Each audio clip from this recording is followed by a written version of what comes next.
لينذر من كان حيا ويحق القول على الكافرين. أولم يروا أنا خلقنا لهم مما عملت أيدينا أنعاما فهم لها مالكون وذللنا لهم فمنها ركوبا ومنها يأكلون ولهم فيها منافع ومشارب ولا يشكرون.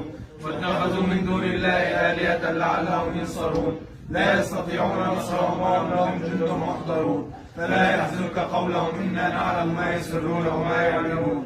أولم يرى الإنسان أنا خلقناه من نطفة فإذا هو خصيم مبين وضرب لنا مثلا ونسي خلقه قال من يحيي العظام وهي رميم قل يحييها الذي أنشأها أول مرة وهو بكل خلق عليم. الذي جعل لكم من الشجر الأخضر نارا فإذا أنتم منه توقدون. أوليس الذي خلق السماوات والأرض بقادر على أن يعمل مثلهم بلى وهو الخلاق العليم.